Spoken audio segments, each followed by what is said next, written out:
नमस्कार. मानसिकता आणि व्याधी या संबंधीच्या आपल्या सिरीजमध्ये आज आपण बघूयात किडनी स्टोन बद्दल. तर प्रत्येक माणसाच्या शरीरामध्ये एक हृदय असतं, एक लिव्हर असतं, पण किडनी मात्र किती असतात? दोन असतात. का बरे? तर त्या दोन्ही किडण्यांनी एकत्र येऊन समन्वय साधून एक जोडीने काम करणे अपेक्षित असते.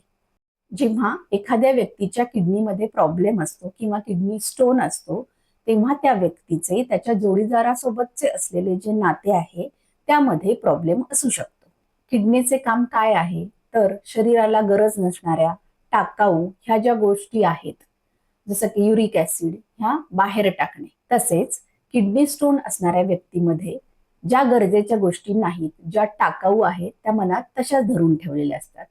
जसे की पूर्वी झालेला एखादा अपमान, जुना राग, जुनी नाराजी ही त्यांना सोडून देता येत नाही.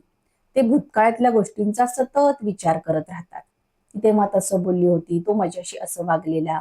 या जुन्या भावनेमध्ये किंवा विचारांमध्ये जे त्यांच्या काही उपयोगाचे नसतात, जे टाकाऊ असतात, त्यांना ते चिकटून राहतात. जेव्हा एखाद्या व्यक्तीला स्टोन होतो तेव्हा काय होतं?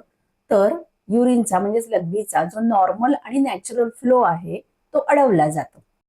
त्याचप्रमाणे मनात धरून ठेवलेल्या जुन्या गोष्टी या तुमच्या मानसिक प्रवाहाला, तुमच्या प्रगतीला अडथळा निर्माण करतात.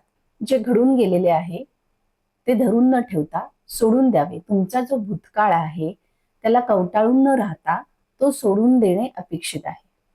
तर किडनी स्टोन असणाऱ्या व्यक्तींनी स्वतःला खालील प्रश्न विचारावेत. एक, तर तुमच्या सध्याच्या जोडीदारासोबतचे जे नाते आहे त्यामध्ये काही समस्या आहेत का?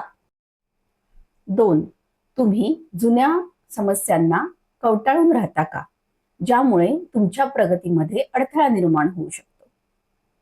धन्यवाद.